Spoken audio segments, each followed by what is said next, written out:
Parang araw-araw may kompetisyon ng pasarapan ng tindang pares sa lugar nila Benji. Kada madadaanan nilang sityo, may nakikita silang mga nagkukumpulan na tao.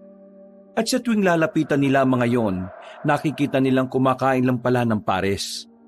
Ito na ang sistema sa kanilang lugar mula nang mauso ang pagkain na yon. Baliw na baliw ang mga tao sa ganon. Dumarating na nga sa puntong araw-araw na lang na pares ang kinakain nilang lahat. Pre, may bago na naman parisan dyan sa Sitio Dos ha. Alam niyo kung anong pangalan ng parisan na yon? Ano? Utarantaduan na naman siguro yan. Ang pangalan ng parisan na bago dyan, Paris na Malagkit. Paborito ng mga kabit. Seryoso ba? Eh di puro kabit lang yung kumakain dun. Ewan ko, siguro. Kasi yung nagtayo ng bagong parisan dyan, may galit sa mga kabit eh. Ayos sa pangalan ah.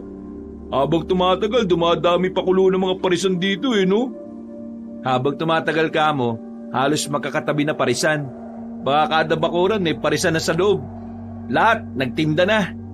Hindi ko talaga malaman kung ano ba talagang meron sa Paris eh. Masarap nga siya pero para sa akin, hindi naman talaga nakaka-addict. Marami na kasing tamang magluto ngayon. Kaya yung mga parisan na yan ang nagiging takbuhan nila. Lalo na yung mga galing sa bayan at nagtatrabaho sa construction site. Dahil sa pagod sila, wala na silang oras para makapagluto. Tama si Benji. Kaya ikaw, makisakay ka na lang. Saka lang ako matutuwa kapag may nagtitinda na ng pares ng magagandang babaeng nagbabantay. Sus, yang ka na naman. Torpe ka naman eh. Hindi ka nga makalapit kay Ellen nung nakaraan eh. Alam niyo namang kasama palagi yung nanay eh. Ang mabuti pa, kumain na lang tayo dun sa bagong parisan. Ano nga ulit pangalan nun? Paris na Malagkit, paborito ng mga kabit. Lang yan talagang pangalan niya, no? Dahil katatapos lang din naman maglaro ng basketball ang tatlong magkakaibigan, nakayayaan na lamang silang kumain sa bagong parisan. Gusto nilang malaman kung masarap din ba yun o gaya lang din ng iba, na puro sabaw lang, wala namang karne. Nang dumating sila, ay agad naman silang inasikaso ng mga nagbabantay. Karamihan sa mga bantay ay mga bakla. Mga magagaling mag-English kaya halos dumugudugo na ang ilong nila sa pakikipag-usap. Pagtikim nila ng pares, napanganga sila sa lasa nito. Wow! Unang tikim, matabang pa rin! Uy, huwag kang maingay. Hinaan mo ng boses mo. Mga babaya, marinig ka, kausapin na naman tayo. Pakiusap lang ha, ayaw ko na mag-English. Totoo naman na matabang eh. Kaya pala walang kumakain dito kahit bagong tayo lang. Ubusin mo na lang, baka sabihin napilitan lang tayo. Nilagyan na lamang nila ng sangkatutak na asin ang kanilang kinakain para kahit na papaano, hindi naman masayang ang perang binayad nila. Maya-maya lang, natapos na rin sila sa kanilang kinakain. Inalok pa sila ulit ng mga binabae pero dali-dali na silang tumakbo palis. Pambira naman, bakit ba tayo tumatakbo? Ikaw kaya ang makipag-usap sa mga yon. Tabang na nga ng Paris, English pa. Kaya pala para sa mga kabit eh, kasi matabang. Napapailing na lamang sila ng mga sandaling yon. Pakiramdam nila, nagtapon lang sila ng pera. Mula nang matikman nila ang Paris na yon, ay sinabi nilang hindi na sila uulit doon. Mananatili na lang silang loyal sa mga nakasanayan nila. Umuwi na lamang si Benji sa kanilang bahay. Pagdating nila roon, inabutan niya ang kanyang ina na abalang naghihimay ng kangkong. Buti naman at nakaisip ka pang umuwi. Mama naman, kung makapagsalita parang isang taon na akong nawala ah. Kanina lang naman ako umalis tanghali. Sira ulo ka rin talaga na. Yung mga pinagagawa ko sa iyo, hindi mo na namang ginawa. Wala ka na nga trabaho, hindi ka pa mautusan dito. O ayan. Ano nga yan? Pera malamang. Saan naman ang galing yan? Nang hold up ka ba? Anong nang hold up? Mukha ba akong hold upper? Mama naman eh. Abay malay ko. Saan nga galing ang perang yan? Panalo namin sa pustahan sa basketball. Ayos ah. May napapala ka pala sa basketball na yan. Oo naman ma. Ikaw lang naman ang walang bilib sa akin eh. Nasan nga pala si Papa? Ayun, may ginamot na naman.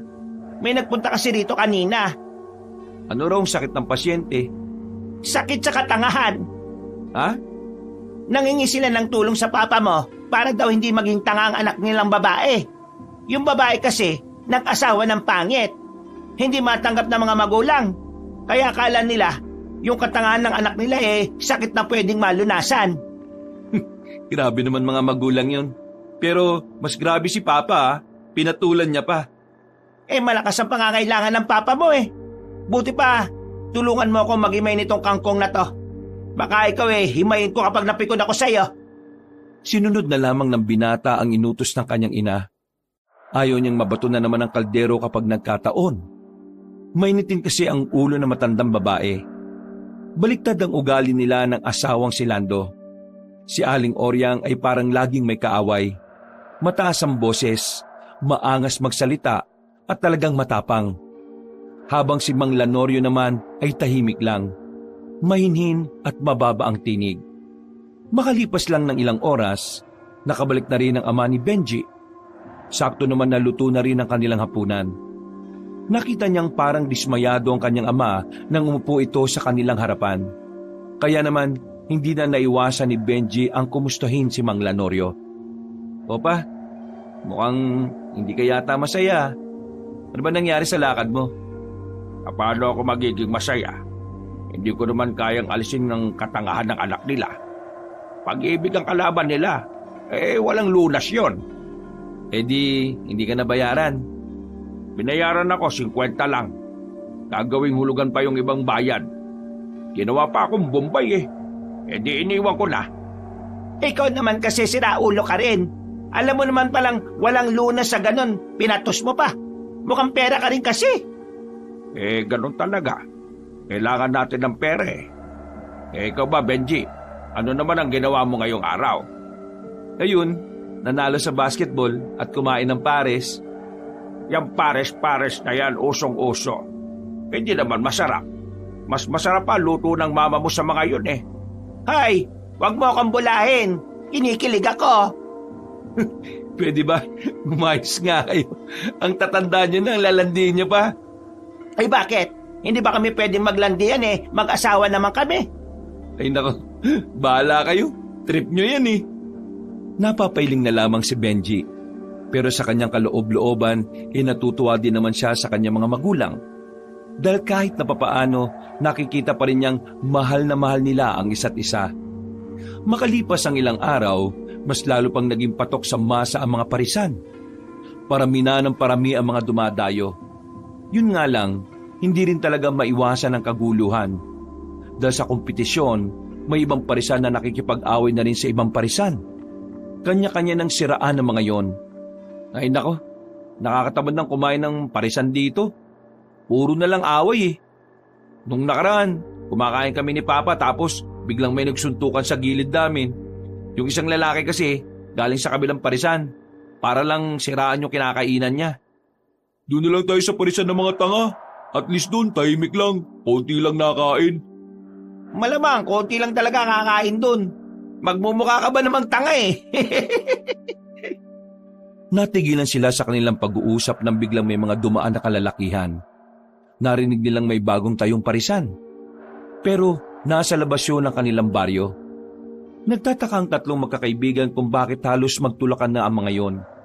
Kaya naman dahil sa kanilang kuryosidad ay hindi na nilang naiwasang sundan ng mga yon. Hanggang sa makalabas na nga sila sa kanilang lugar. Naglakad lang sila ng kaunti papasok sa kagubatan. Malayo pa lang, natatanaw na nila ang maliwanag na bakuran. Mga ilang sandali lang ay nakarating na rin sila roon. Bagong-bagong tuklas na parisan. Maganda ang lugar. Maliwalas at kahit nasa kagubatan, pakiramdam nila ay ligtas ang lugar na yon. Pumasok sila sa bakuran at ang mas kinatuwa pa ng magkakaibigan, tatlong magagandang babae ang naroon. Walang pangit. Lahat ay magaganda at sexy. Nakasuot pa ng manipis na kasuotan ng mga yon, kaya bumabakat ang katawan. Magandang gabi. Ako si Marie. Siya naman si Glenda. At ang isa naman ay si Luna. Hindi sila nakakapagsalitang dalawa pero nandito kami para pagsilbihan kayo dito sa aming parisan. Ang tatlong diwata pares. Natulala ang mga lalaki nang humarap sa kanila ang tatlong babae. Napanganga. Parang tutulo na ang laway ng mga yon. Maging ang magkakaibigan din ay parang sandaling nawala na rin sa sarili. Mga sir, gusto niyo po bang subukan ng Paris namin? Mas masarap ito kumpara sa nakasanayan ninyo. Kailangan niyo lang talagang damhin ang bawat linamnam ng karne. Parang mga tangang nag-uunahang maka-order mga lalaki. Kaya nagpahuli na lamang sila Benji at nagpa siyang umupo na muna sa tabi. Matapos maka-order ang iba, ay nilapitan naman sila ni Marie, ang babaeng tumatayong may-ari ng parisan. Sir, ano pong sa inyo? Ano pong meron? Ibig kong sabihin, anong ino-offer nyo? Pwede ka ba? Pinagsasabi mo dyan, uy. Ibig kong sabihin, pwede bang ikaw ang mag-serve sa amin? Oo naman po. Walang problema. Bali, ang meron po kami rito, sir, Paris Special. Ang Paris Special, meron siyang karne ng baka, may manok din at itlog. Pero kung Paris Overload naman po, sa malaking mangkok po yun at mas maraming karne na ilalagay. Meron din kaming juice na magandang pamaris sa Paris. Overload na lang kami. Oo, overload. Parang ikaw, overload ang kagandahan. Sus, bulero ka naman sir ha. Minsan lang magsabi ng totoong kaibigan namin na yan at ngayon yun. Maraming salamat po mga sir. Sana, suportahan niyo palagi ang parisan namin. Ay, oo naman. Sa ganda niyong yan. Siguradong masarap din ang mga luto niyo dito. Sige po, ihahanda na rin po namin ang kakainin ninyo. Alam namin gutom at takam na rin kayo eh. Nang maglakad na ang babae papasok sa kusina, napanganga sila dahil sa ganda ng hubog na katawan nito. Ganon din ang dalawang babae na si Glenda at si Luna. Akin si Luna ah. Mukhang tahimik eh. Mas mahinhin. Tanga talaga nito. Hindi nga raw nagsasalita eh. Pero sa akin naman si Glenda. Medyo malaman pero sexy. Kung makaangkin tong mga to, kala mo naman talaga papatulad sila ng mga yun. KJ mo naman. Pumili ka na lang din ng gusto mo. Eh di malamang, sa akin na yung si Marie. Habang nag-asikasong tatlong babae, nakikita pa nila paminsan-minsan na tumitingin ang mga yun sa kanila. Nginingitian sila. Maya-maya lang, dinala na rin sa kanila ang Paris nila. Hindi maalis-alis sa mga mata nilang tatlo sa dibdib ng mga babae. Para kasing sinasadya ng mga yon ay pakita sa kanila. Maraming salamat. Sana magustuhan ninyo. At kapag may kailangan kayo, lumapit lang kayo sa amin ha. Nang tikman nila ang Paris, nanlaki ang mga mata nila. Parang gustong magwala ng tatlo sa sobrang sarap ng Paris na kanilang natikman. Para sa kanila, sa dami ng parisan sa kanilang lugar, ito ang pinakaunang natikman nila na sobrang kakaiba. Walang katulad, sobrang sarap. Visit, bakit ngayon ko lang natagpuan ng parisan na to? Sobrang sarap! Napatingin ang ibang kumakain at natatawa na lang din. Isang malakit na ngiti naman ang sinukli sa kanila ng tatlong babae. Noong mga sandaling yon, agad nilang naubos ang unang kanin na binigay sa kanila. Hindi pa sila nakontento. Kumuha agad sila ng panibagong kanin. At sa nakalipas lang na 20 minutos, nakakalimang kanin at 2 pares na rin sila. Busog na sila. Saka lang sila tumigil nang maramdamang hindi na rin nila kaya pang kumain. Pagkatapos magbayad, nagpaalam na rin sila sa tatlong babae.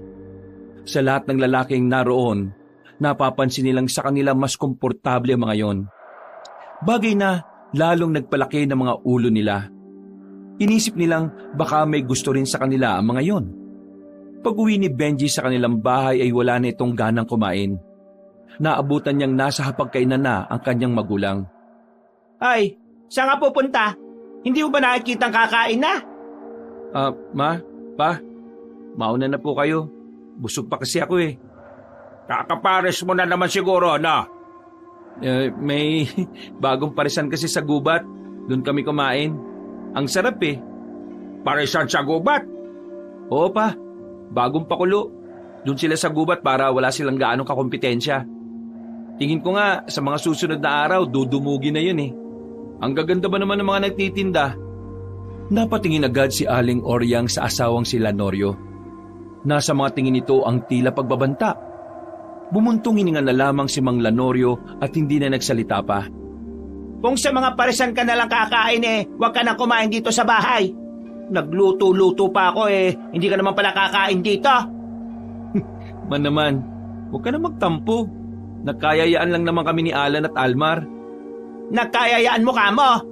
Halos araw-araw na lang nagpaparis kayo. Kapag ikaw nagkasakit sa ganyan, bahala ka sa buhay mo. Paris din ang ipanggamot mo. Bukas dito ka na muna kumain ha. Baka mamaya palayasin ka na ng nanay mo. Oo na. Kakain ako dito bukas, huwag kayong mag-alala. Pumasok na lamang ang lalaking si Benji sa kanyang silid. Napatingin na lamang siya sa kisame. Muli niyang binalikan ang magandang mukha ni Marie habang hinihimas-himas niya ang kanyang tiyan. Hindi mawala-wala sa isipan niya ang magandang ngiti ng babae. Nagtataka rin siya kung bakit sobrang linamnam ng karning kanilang nakain. Kakaiba talaga siya kumpara sa iba nilang nakainan. Para bang merong hiwaga ang karne. Hindi niya lamang maipaliwanag. Basta pakiramdam niya, malabong karne ng baboy o baka yon. Nakapagbiro pa nga siya sa isipan niya na baka karne yun ng kalabaw. Kakaiba talaga Sobrang kakaiba. Lakas ng tama ako sa babaeng yan Ngiti pa lang niya Nakikiliti na ako Nang mawala-wala sa mukha ng binata ang malapad ng ngiti, nakatulog siyang masaya ang kanyang kalooban. Kinabukasan, dahil wala naman siyang trabaho at dakilang tambay lang naman, pinagsibak na muna siya ni Mang Lanorio ng kahoy. Habang nagkakape matandang lalaki sa gilid, bigla na lamang siya nitong tinanong ng weirdong tanong. Doon ba sa kinakainan nyo ng mga parisan, wala ba kayong napapansin na kakaiba sa mga kinakain ninyo? Gaya na lang ng biglang sasama ang pakiramdam nyo o sumasakit ang tiyan. Po? Wala naman pa. Ang nararamdaman ko lang naman minsan bad trip. Ang dami kasi parisan pero hindi naman lahat masarap. Teka, bakit niyo po pala natanong? Wala naman. Naisip ko lang naman kung malinis ba yung mga karneng ginagamit nila. Gusto mo ba ng kwento tungkol sa mga parisan? Baka naman 5 oras na kwento yan pa Magbabasketball pa ako. Noong araw, uso na ang mga parisan. Pero alam mo, anong nakakatakot nung araw? Mga aswang ang nagpapatakbo ng parisan. Yan ang numero 1 negosyo ng mga aswang noon sa Guimaras. Kwentong barbero na naman to, Papa Totoo sinasabi ko, Benji. Pero huwag ka mag-alala. Matagal na yun. Binata pa ako noon. Wala na rin naman sigurong aswang ngayon dito sa atin. Pa, wala na talaga. Usong-uso ng mga high-tech na cellphone ngayon no? Kaya malabo ng aswang kasi moderno na rin. Pero palagi ka pa rin mag-iingat ha. Kahit na albularyo ako, may mga sakit pa rin hindi ko kayang gamutin. Natanging doktor lang ang makakagamot. Wala tayong pera, Benji, pinapaalala ko lang. Opo pa, nag-iingat naman ako palagi Hindi mo naman kailangan mag-alala. Malakas po ang katawan ko. Siguraduhin mo lang kasi kapag nagkasakit ka, mayayari tayong pareho ng mama mo. Nagtawanan na lamang ang mag-ama ng mga sandaling yon. Maya-maya nang matapos na sa ginagawa ang lalaking si Benji, sinundo siya ng 2 niyang kaibigan. Hinila siya palabas ng kanilang bakuran. Gagi, ang dami na agad tao sa parisan nila Marie. Bad trip, wala na tayong pwesto. Dami na nating kaagaw sa kanila. Ano pa nga asahan nyo? Masarap yung Paris Masarap pa yung mga nagluluto. Kainis. Gusto ko pa naman sana kumain ngayon. Kaso nga lang, kanina pa kami pabalik-balik. Hindi pa rin nababawasan ng mga nandun Oo, umalma nga kayo. Hapon pa lang naman Hindi sa gabi tayo pumunta doon. Pero may iba lang Alam niyo ba yung kwento-kwento dito sa atin ngayon? Tungkol saan? Tungkol dun sa lalaking dinukot daw ng mga lalaking nakaitim. Ha? Kailan? Kanina lang pumutok yung balita. Hindi niyo alam? Hindi naman kami chismoso katulad mo Sabi sa usap-usapan, naglalakad lang daw yung lalaki tapos may 4 na lalaki nakabalot ng itim na biglang sinakluban ng telang itim yung ulo ng biktima. Wala naman sanang pakialam si Benji sa kwento ng kanyang kaibigan na si Almar dahil para sa kanya, hindi na bago ang dukutan. Pero naging interesado si Benji nang kinabukasan meron na namang nawawalang tao. Kalat na kalat yun sa kanilang lugar. Umabot na nga rin sa katabi nilang baryo. Sa bawat sityo nila, yun ang usapan sa mga parisan. At ang sinasabi ng lahat, mga lalaking nakaitim talaga ang kumuha at dumukot sa bagong biktima. Naririnig mo ba ako sa usapan, Benji? Ay nako, may mga dinukot na tao ngayon. 2 biktima na meron dito sa lugar natin. Alam mo ba kung ano raw ang ginagawa sa kinukuhang tao? Kinukuha ang laman loob, mata, utak, basta, lahat pwedeng pakinabangan, kinukuha. Binibenta raw mga yon sa mga sindikato sa Maynila. Kaya ikaw huwag ka na munang gagala-gala. Kahit naman makuha nila ako, wala naman sila mapapala sa mga laman loob ko. Hindi naman na ako fresh. Hay, siraulo ka talaga kapag kinakausap pa ng maayos no? Oo na po, nakikinig naman ako Yang sinasabi ng mama mo, totoo yan. Naalala ko na naman nung araw, napadpad kasi ako sa Manila kasi nandun yung tiyuhin ko.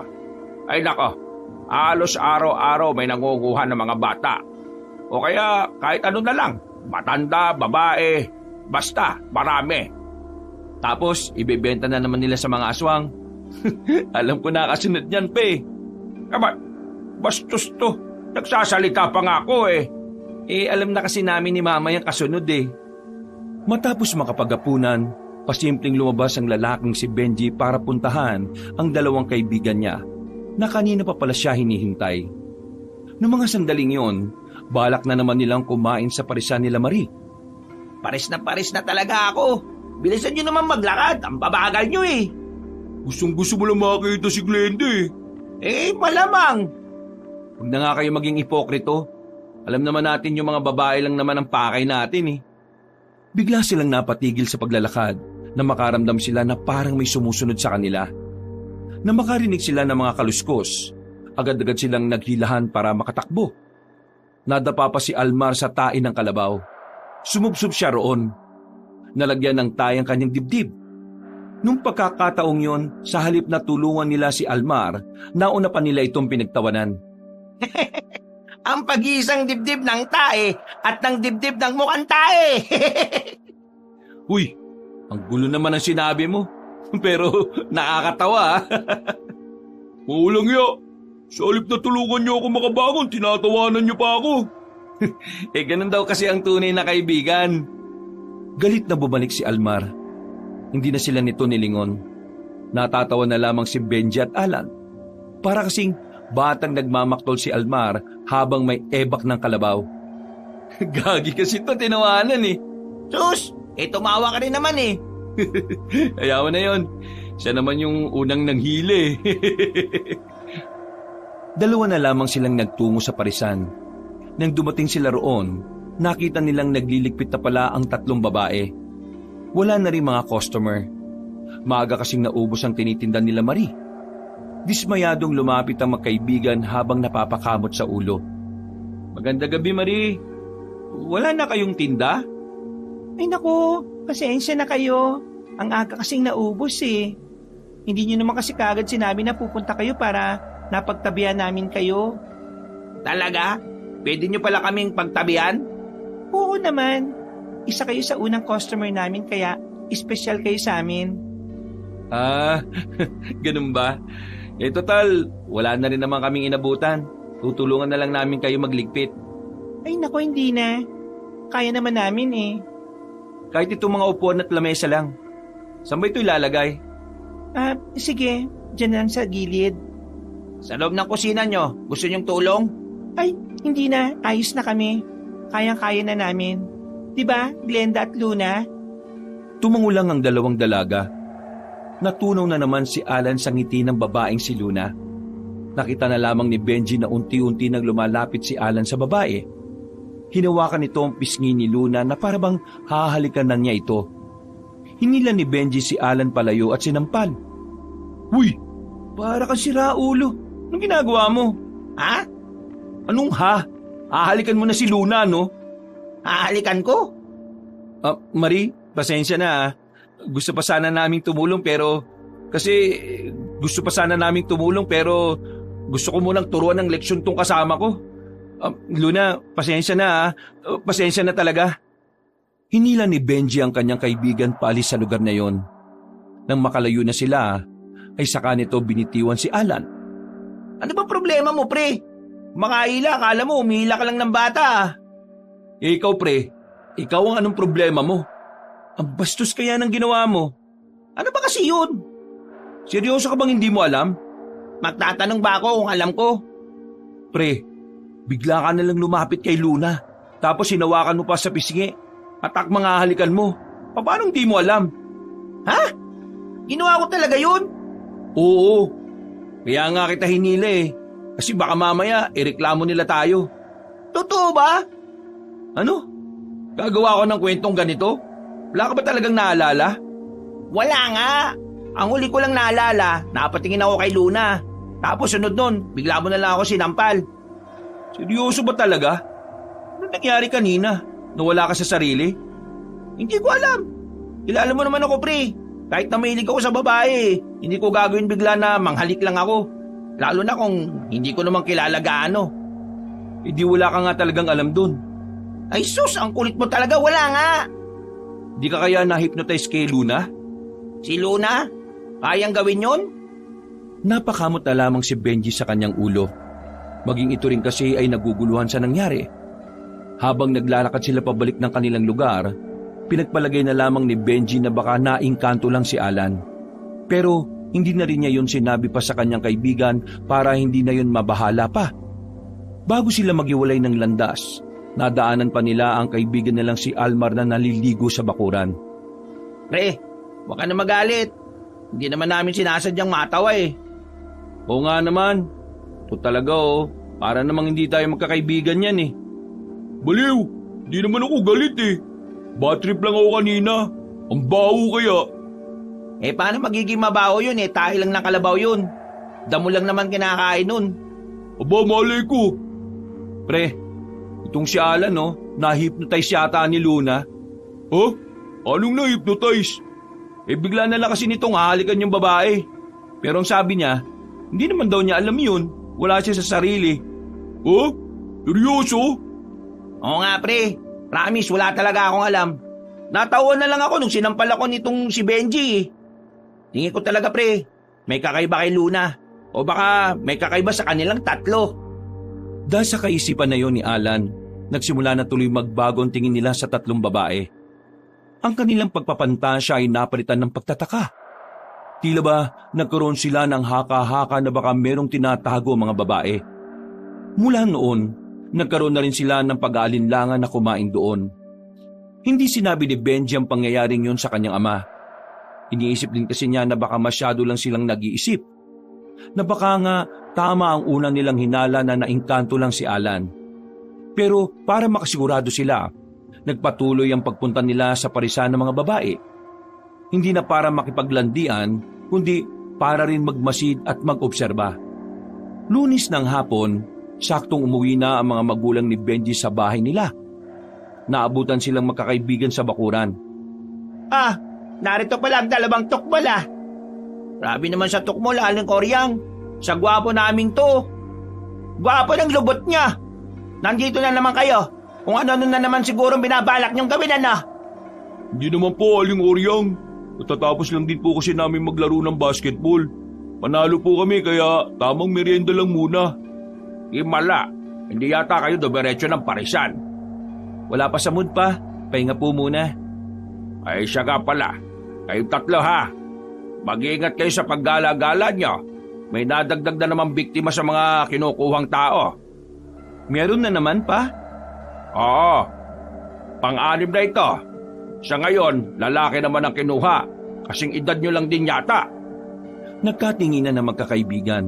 Napapansin kasi nilang parang habang tumatagal, lumalala na ang problemang yon. At ang masaklap pa, hindi naman mahuli-huli ng mga kinaukulan.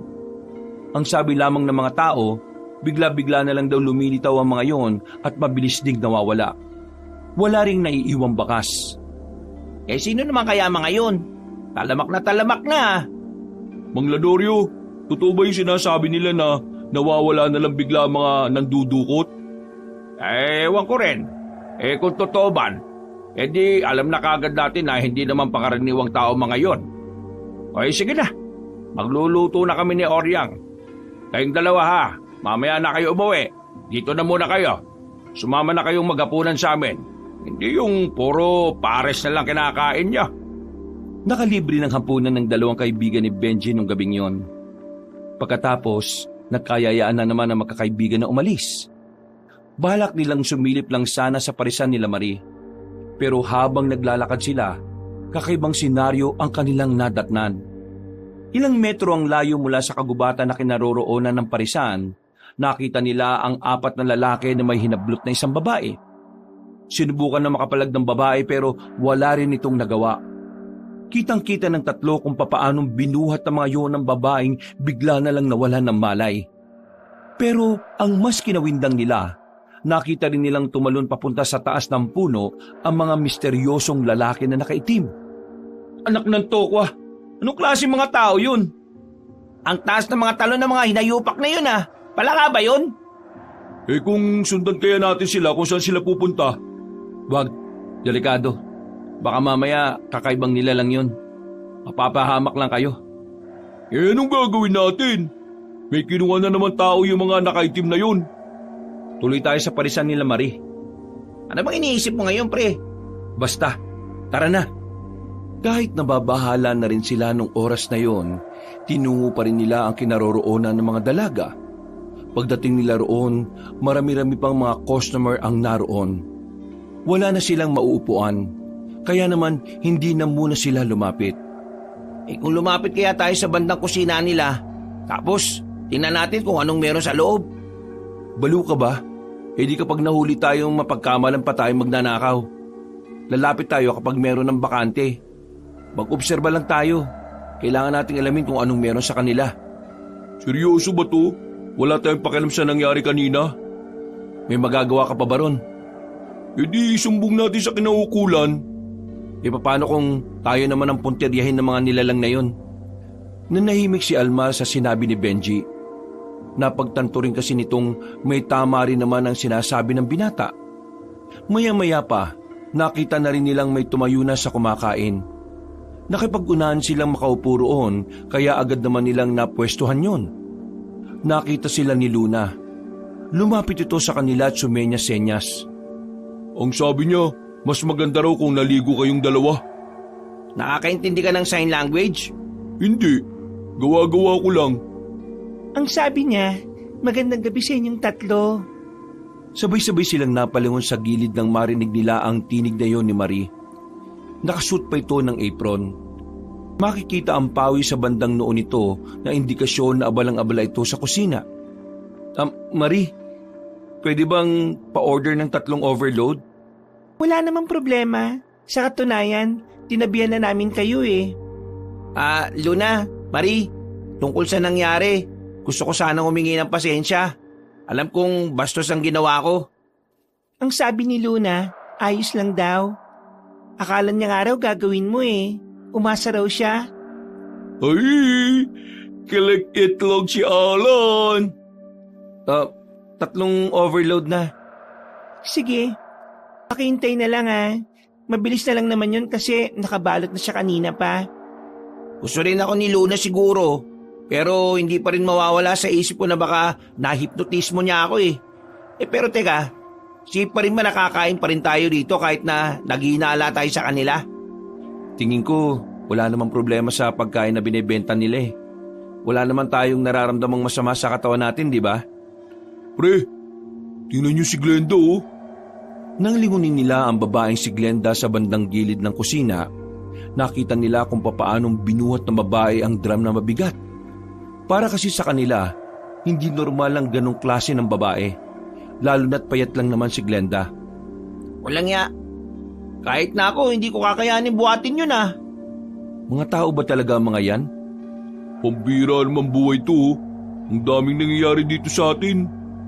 Ngayon, parang hindi normal to mga babaeng to. Tapos may mga nakaitim pang antataas ng talon. Kaya na, kumilos lang kayo ng normal ha. Umayos sila ng pagkakaupo nang lumapit na sa kanila si Marie at Luna. Mainit-init pa ang pares na inilapag sa lamesa. Talagang sinadya ng dalawang dalaga na yumuko para makasilip ang mga binata sa kanilang itinatagong bundok. Sana mag-enjoy kayo. Marie, Bakit? pwede ba kitang ligawan? Munti ka na mabilaukan ng dalawang kaibigan niya nang sabi niya yon. Ang babaeng si Marie naman ay napangiti at natawa na lang din. Seryoso ka ba? Oo naman. Bakit naman hindi? Alam mo kasi, wala akong oras sa mga ganyan eh. Kita mo naman kung gaano ako kabala rito. Tapos, may dalawang kapatid pa akong hindi nakakapagsalita. Kailangan nila ako sa buhay nila. Pasensya ka na eh. Okay lang. Naiintindihan ko naman eh. Ngumiti na lamang ng pilit si Benji at naglakad na rin palayo ang babaeng si Marie. Agad naman siyang pinagtawanan ng dalawa niyang kaibigan. Agoy, busted ang tropa namin na yan. Busted ka talaga. Binigla mo ba naman eh? Mga siraulo, akala niyo ba seryoso ko? Sus! Dahilan mo lang na di ka seryoso para hindi halatang payak ka na. Sinubukan ko lang kung papayag siya. Para kung pumayag siya, may dahilan ako para magtanong tungkol sa tinitirhan nila. Natahimik ang dalawang lalaki. Sumeryoso na rin ang mukha nila na parang nakaramdam ng hiya. Para malaman natin kung anong meron sa kanila. Kailangan natin mapalapit sa kanila, di ba? Di ba, curious din naman tayo kung paano ka nahipnotismo ni Luna? Akala ko ba, naengkanto lang ako. Yun din naman ang iniisip ko. Pero sa tuwing titingin ako sa kanila, may nararamdaman ako na parang mali eh. Parang may kakaiba talaga sa kanila. Tingin ko, kailangan na nating tikman to. Nakatingin sila sa atin. Baka maghinala sila. Sinimulan na muna nilang kumain. Nilalasahan ni Benji ang pares. Wala naman silang nalalasahan na masama. Ganun pa rin ang timpla. Masarap pa rin. Malinamnam pa rin ang karne na nakakagat nila. Paano kung hintayin natin silang magsara para malaman natin kung saan sila nakatira? Magandang ideya yan. Pero, paano kung nakita nila tayo? Anong sasabihin natin? Di sabihin natin naliligaw lang tayo. Pantangan naman yung palusot mo eh. Sabihin na lang natin na sinusundan natin sila kasi nag-aalala tayo na baka may umatake sa kanila. Sabihin natin yung tungkol sa mga nawawalang tao dito sa atin. O sige, yan ang sabihin natin. Matapos nilang kumain ay pumwesto na muna sila sa madilim na parte. Pero hindi naman kalayuan sa parisan. Makalipas lang ang ilang oras, ubos na rin ang mga binebenta ng mga babae. Wala na rin ang mga customer. Nakita nilang nagliligpitan na ang mga yon kaya inihanda na rin nila ang kanilang sarili. Ayan na, aalis na sila mga pare. Pero ang kanilang pinagtaka, nakita nilang sa likod ng parisan dumaan ng mga yon. Napaisip tuloy ang tatlo kung may daanan ba talaga ron. Kaya naman wala na silang sinayang na pagkakataon. Palihim at maingat silang naglakad palapit doon. Pero laking pagtataka na lamang nila nang wala na agad ang tatlong babae sa likuran ng parisan. Gagi, saan ang mga yun? Ang bilis na wala ah. Parang kagaya nila yung mga nakaitim ah. Nawawala na lang bigla. Paano kung...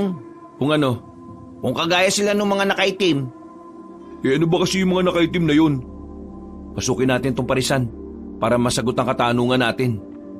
Naganap sila ng maaaring pasukan sa parisan. Pero nakakandado ang pinto at ang dalawang bintana.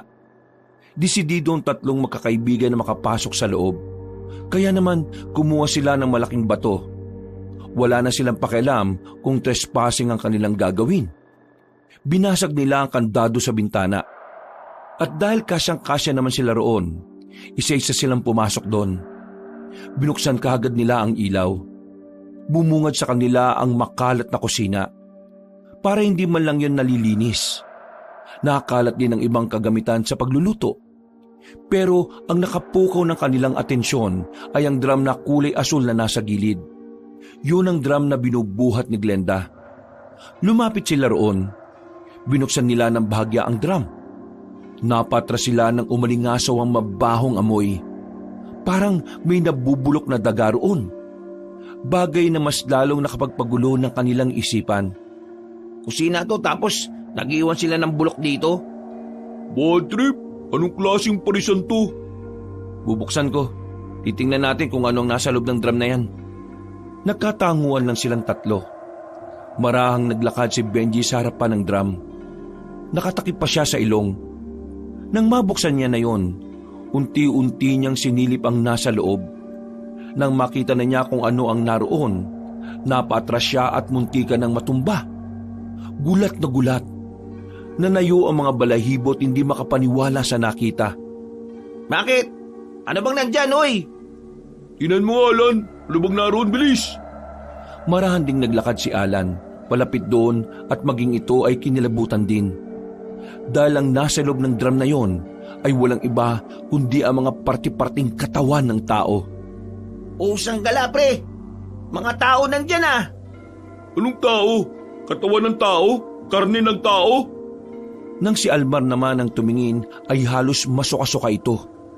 Hindi kinaya ng binata ang nasaksihan niya. Hindi na to normal. Agad-agad na rin silang umalis nung mga sandaling yon.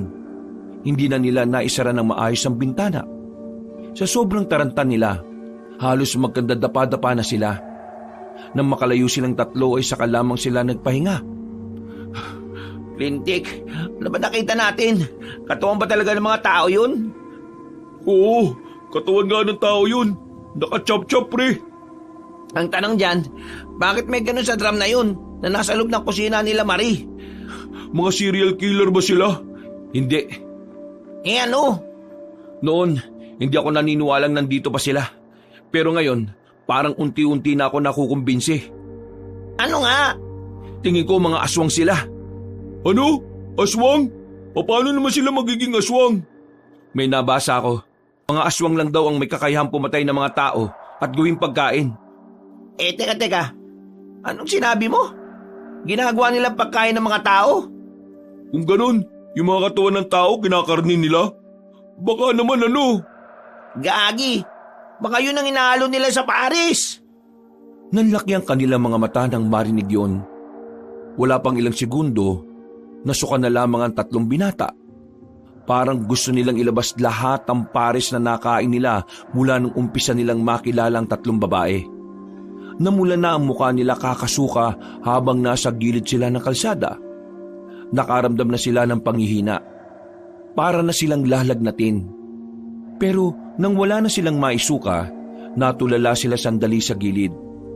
Nahimasmasan lang ng pagmumurahin sila ng dumaang truck dahil muntikan pa silang mahagip.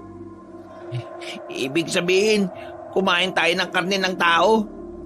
Kadiri ang putya. Kailangan natin ipaalam to sa pamunuan. Hindi pwedeng magpatuloy ang pagtitinda nila ng tao. Kung tao nga hinahalo nila sa Paris, siguro ngayon wala tayong mararamdaman sa katawan natin. Baka yung mga isinerve sa atin yun yung mga bagong kapapatay lang na tao. Wait lang. Ano na naman? Paano kung yung 4 na lalaking nangunguha ng tao kasabwat nila? Paano kung yung mga hinalo nila sa Paris yung mga taong dinudukot nila? Putya naman talagang buhay to. Oo nga pwedeng ganun. Kasuklam-suklam mga pare. Kailangan na natin makabalik sa atin. I-report kaagad natin to sa barangay natin, tara na. Walang sinayang ang tatlong lalaki. Dali-dali silang bumalik ng kanilang baryo. Tumungo sila sa pamunuan sa kanilang lugar. Nang makita nila ang kapitan doon, mabilis nilang isinalaysay ang kanilang mga nasaksihan. May tiwala sa kanilang kapitan dahil kilala sila rito. Kaya naman agad na nagpadala ng mga tanod ng kapitan at mabilis na pinuntahan ang kinaroroonan ng tindahan. Kabadong malala ang tatlong binata. Hindi nila alam kung bakit. Nang makapasok na ang mga tanod at makita na ang laman ng drum, wala na silang naabutang karne o katawan ng mga tao. Dismayado ang kapitan sa kanila. Hindi naman makapaniwala si Benji. Hindi sila maaaring magkamali nun. Alam nilang katawan ng tao ang nakita nila sa drum. Pero hindi naman nila magawang ipaliwanag kung papaano wala na yung laman. Amoy na lamang ang natira. Bumalik sila sa kanilang baryo. Nainis sa kanila ang kapitan. Sinabihan na lamang sila na huwag ipapaalam ang ginawa nilang pagpasok sa tindahan dahil siguradong pati ang barangay ay malilintikan. Dismayado rin ang tatlong binata nang nasa bakuran na sila nila Alan. Mabuti na lamang ay wala ro ng pamilya ng binata kaya malaya silang pag-usapan ang bagay na yon. Tingin ko, kailangan na rin natin kabahan. Bakit tayo kakabahan? Totoo naman nakita natin yun Hindi niyo ba naintindihan ang nangyayari? Inalis nila kaagad yung laman ng drum. Ibig sabihin, alam nila Marie na naroon tayo kanina. May punto siya, pre. Kaya anong gagawin natin ngayon? Wala. Wala tayong gagawin. Kikilos lang tayo na parang walang nangyari. Pero iwas muna tayo sa parisan nila. At huwag na muna tayong maglalalayo sa bahay. Paano ako, pre? Wala akong kasama dito. Sa susunod na buwan pa uuwi sila mama Doon ka muna sa amin. Ipapaalam kita kay mama at papa. What if sabihin natin kay Mang Lanorio ang tungkol dun kina Marie? Total, albularyo naman ang papa mo, di ba? Pinag-iisipan ko nga rin Pero baka naman magalit siya sa akin kasi pinasok ko tong gulo na to. Pre, mamili ka. Mapahamak tayo o sasabihin mo sa papa mo? Tingin ko makakatulong si Mang Lanorio Huminga ng malalim ang binatang si Benji. Pumayag siya sa gusto ng dalawa. Maya-maya lang, isinama na rin ni Benji si Alan patungo sa kanila. Pagdating nila, naabutan pa nilang gising si Mang Lanorio. Nagkakape pa ito sa kanilang bakuran habang nagmumuni-muni. Magandang gabi po. Oh, magandang gabi naman. Saan ba kayo galing at parang ginabi na kayo? Pa, pwede bang dito na muna si Alan sa atin? Magkasama kami sa kwarto ko. Ay, oo naman. Bakit? May problema ba? Ito kasing si Alan Takot mag-isa sa bahay nila. Baka raw kunin siya nung mga nandurukot. Oo nga po, Tito. Baka po pwede lang po, kahit sandali lang.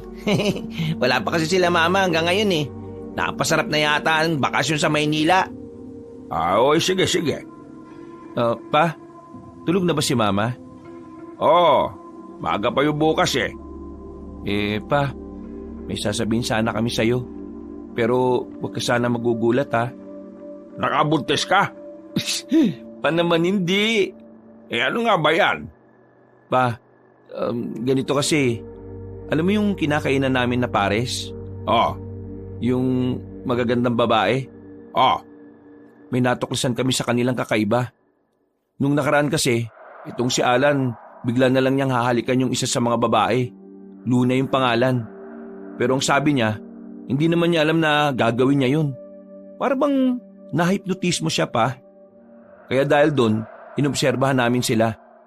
Hanggang sa naisip na namin na pumasok sa parisan nila. Nung walang tao, pumasok kami. May drum doon na malaki. Pagbukas namin, may laman siya na karne ng tao. Sobrang may laman ito na karne o katawan ng tao. Sobrang baho. Tapos kanina, yung tinawag na namin sila kapitan para puntahan yon. Pagbalik namin, wala nang laman yung drum. Mukhang natunugan nila kami. Hindi lang po yun. Alam niyo po ba yung mga lalaki na dudukot na bigla-bigla na lang nawawala? Nakita rin namin yun nung nakaraan na may kinuwang babae.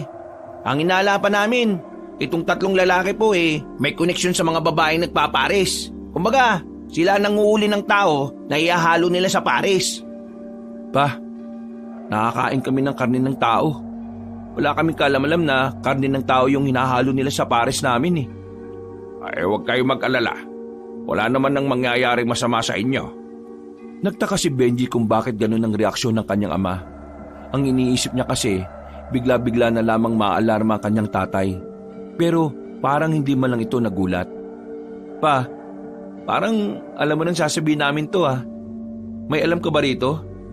Alam niyo ba kung bakit nagsabay-sabay tayong kumain dito nung gabi?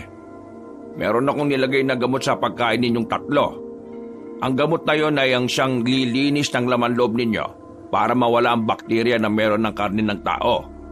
Iyon ang dahilan kung bakit hanggang ngayon nasa maayos kayong kalagayan. Alam ko nang mangyayari ito Sa katunayan, bagong dating pa lang yung 3 babaeng yon, iniimbestigahan na naming mga albularyo kung ano sila. Yung mga magdudukot ng mga tao.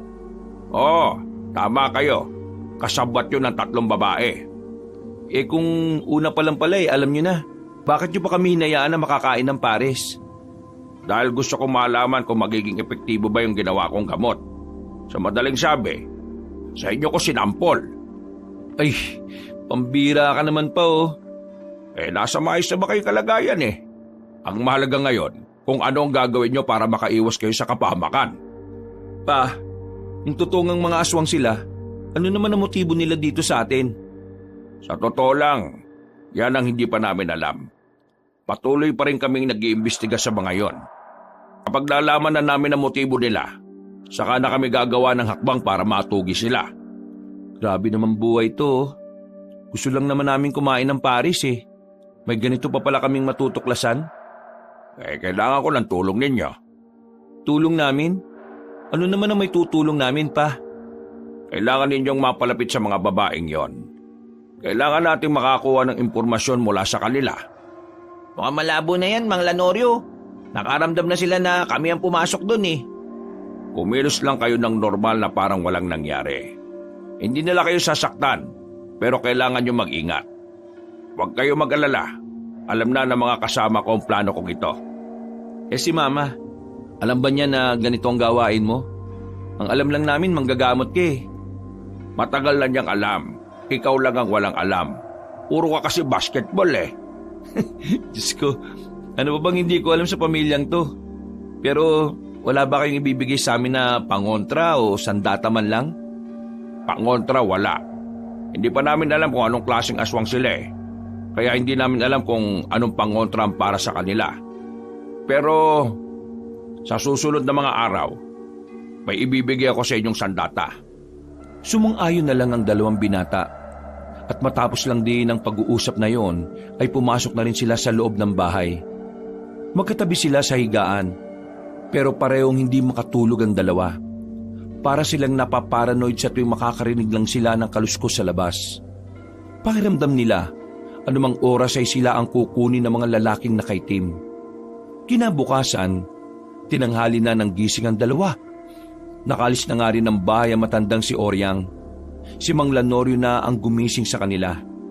Mukhang hindi yata kayo nakatulog na maayos ah. Magkakaharap na sila sa hapagkainan. Diretsong tanghalian na sila nung oras na yun. Opo, hirap makatulog. Naisip pa rin kasi namin yung mga nangyayari eh. Normal lang naman yan. Huwag kayong mag-alala. Hindi naman yan panghabang buhay. Pansamantala lang naman yan. Nakalis na ba si Mama? Oo, kanina pang umaga. Pa, matanong ko lang. Paano pala si Mama? Paano kung alam nila Marie na nanay ko siya? Baka pag-initan din siya. Hindi mo kailangang intindihin ng mama mo. Alam niyang pwede mangyari yun kaya lagi siya nakahanda. Huwag niyong sabihing albularyo din si Mama? Nako, hindi naman. Sadyang may alam lang ang mama mo. Sige na, kumain na kayo. Pagkatapos niyan, punta natin si Almar at sasama kayo sa akin. Saan po tayo pupunta pa? Basta, sumama na lang kayo. Pagkatapos ng kanilang salo-salo, naligo na rin ang dalawa. Pinunta nila si Almar at isinama na rin nila ito. Naglakad sila ng halos 30 minutos. Nakarating sila sa tuyong ilog na kung saan may mga nakalatag na malalaking tent doon. Pagkakita pa lang nila Benji, alam na agad nilang doon tumatambay ang mga kagaya ng kanyang ama. Dinala ko kayo rito para turuan ng mga dapat niyong gawin. Nasa panganib rin ng inyong buhay dahil sa mga natuklasan ninyo. Tuturuan din namin kayo rito kung paano nyo mapapakalma ang sarili nyo kapag kaharap nyo na mga aswang. Tumango na lamang ang tatlong binata ng mga sandaling yon. Maya-maya pa, inilapit na rin sila ni Mang Lanorio sa mga kilalang tagaturo ng kanilang samahan. Nang magsimula na silang magsanay, madili nilang natutuhan ng mga itinuro sa kanila. Inabot sila na maghapon. Dakong alas 10 na rin sila ng gabi nakauwi. Pagod ang inabot nila. Pero masaya si Benji dahil kahit papaano, meron na rin siyang ideya sa kung ano man ang trabaho ng kanyang ama. Habang naglalakad silang apat pa uwi, hindi nila maiwasang mag-usap-usap tungkol sa mga nangyayari. Pa, ganun ba talaga kahirap ang trabaho nyo? Mahirap talaga sa una. Pero kapag nasanay ka na parang mamaniin mo na lang din Maraming salamat nga po pala, Mang Lanorio.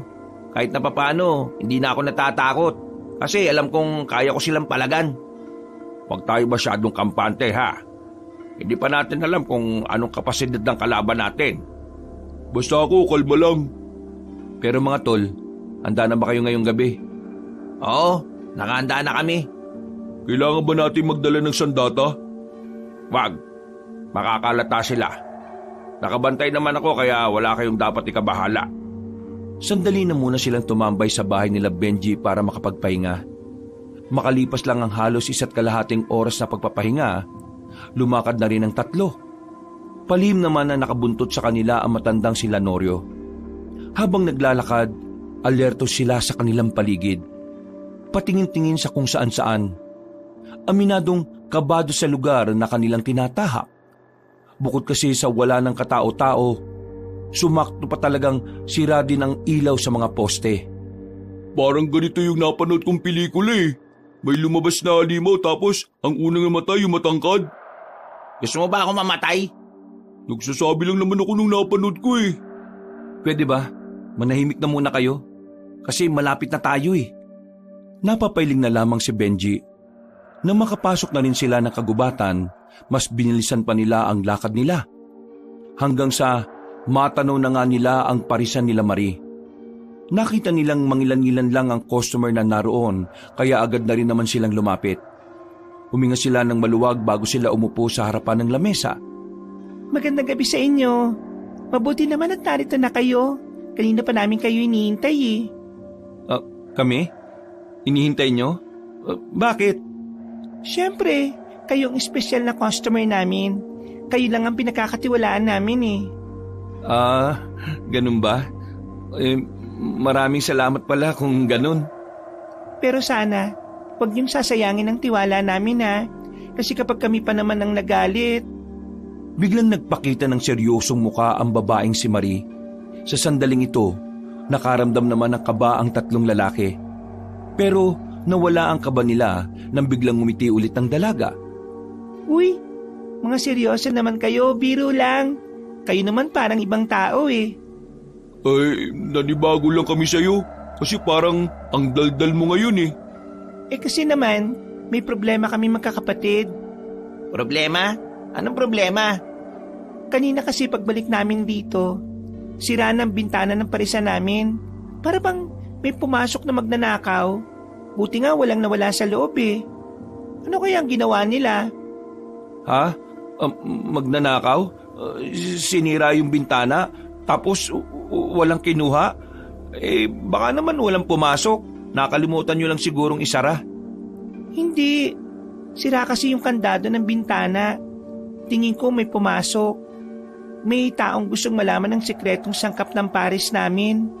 Kapag nahuli ko talaga kung sino ang mga yon, hindi ako magdadalawang isip isahog sila sa pares. Oops, biro lang. Ano nga pala ang order ninyo? 3 overload. Pero Marie, pwede ba akong makiihi sa inyo? Natatakot kasi ako na baka kung saan-saan ako iihi, manuno naman ako. Ay, pasensya ka na pero hindi kami nagpapaihi ng lalaki sa banyo namin eh. Sige no, iihi na ako eh. Tumayo pa si Benji at para na itong namimilipit. Nakatingin na rin sa kanya ang ibang customer na naroon. Kaya naman parang napilitan na lang din ang babaeng si Marie. O sige, pero wala ka bang ibang titingnan? Seryosong tingin na yon ni Marie na para bang nagbabanta. Hindi na lamang yun pinansin ng binata. Nagmamadali na itong pumasok sa loob ng parisan at dumiretso sa loob ng banyo. Totoong umihi siya roon, pero meron siyang inilagay na pangontra ayon kay Benji, pangontra yon mula sa kanyang ama. Iniwan niya yon sa banyo at agad na umalis pagkatapos. Marie, maraming salamat ah. Alam mo, hindi ka lang maganda no? Mabait ka rin. Walang anuman. Bumalik ka na sa lamesa niyo at kumain na kayo. Nawala na ang ngiti ni Marie sa mga sandaling yon. Parang nakakaramdam na rin kasi ito. Nang tinanaman siya ni Glenda at Luna, seryoso na rin ang tingin ito sa kanila. Parang binabasa ng mga yon ang isipan nila. Inilagay ko na yung pangontra sa banyo. Hindi sila makakalapit ng banyo. Kapag nadudumi sila, mapipilitan silang dumumi sa labas. O kaya naman, titiisin na lang nila. Tingnan natin kung hindi sila magkaroon ng sakit sa bato, kundi kaya almuranas. Kahit na anong gawin natin, huwag na huwag tayong titingin sa mata ni Luna. Tingin ko talaga, sa mata niya nagsimula yung hipnotismo eh. Buti naman naisipan mo pa yan. Napatingin silang tatlo sa pares na nasa harapan nila. Muli nilang naalala ang karne ng mga tao na naroon. Kaya naman nakaramdam na naman sila ng pandidiri. Nagdalawang isip sila kung kakainin ba nila yon o hindi. Pakainin ba natin to? Kadiri eh. Benji, isip ka paraan para makalis tayo nang hindi to kinakain. Tarantado ka! Bigla na lang hinawakan ni Benji sa kwelyo si Alan. Gulat na gulat ang lalaking si Alan ng mga sandaling yun. Hindi nito matunugan ang gustong gawin ni Benji. Uy, ano ba problema mo? Tinaob ni Benji ang lamesa para hindi na nila makain ng pares. Pagkatapos, tinuloy pa rin nito ang pag-arte. Magkaibigan tayo tapos tataluhin mo ako? Ako may gusto kay Maria at hindi ikaw. Bakit? Uy, ano ba ginagawa nyo? Itong siraulong to eh. Kala mo talaga kaibigan ko. Pero may balak sulutin sa akin si Marie. Hindi na nakatiis ang tatlong dalaga at lumapit na rin ito sa kanila. Inawat sila nito at pinaglayo. Please, huwag kayo mag-away dito. Masisira ang negosyo namin. Marie, pasensya ka na ha. Pero hindi ko lang kasi matanggap ang pagtatraidor nito eh. Anong pinagsasabi mo? Wala nga akong ka-interest dyan kay Marie. Si Luna gusto ko. Huwag ka na magkaila pa. Ginagamit mo lang si Luna para mapalapit ka kay Marie. Narinig kita kagabi. Nananaginip ka at tumuungol ka habang binabanggit mo ang pangalan ni Marie. Nagbulungan ng ibang mga naroon. Maging ang tatlong babae rin ay parang nawiwindang. Tingin ni Benji ay naging epektibo naman ang ginagawa niya. Kaya oras na para umalis sila ron. Marie, Luna, Glenda, pasensya na ha. Kakausapin ko lang tong kaibigan ko sa ibang lugar para hindi na kami makaabala. Almar, tayo mo yung lamesa at magbayad ka ng doble. Ikaw Alan, mag-usap tayo ha. Hinila ni Benji si Alan at saka sabay na silang umalis. Nang makalayo-layo na sila, tawa ng tawa si Almar nang mapagtanto nitong isang malaking palabas lang pala ang eksenang yon. Banas na banas si Alan noong mga sandaling yon. Pero nagpapasalamat na lamang ito dahil nakalis sila ng hindi man lang nakakaramdam o nakahalata ang mga babae sa kanilang pakay. Hindi man sila nakagawa ng paraan para mapalapit sa mga yon.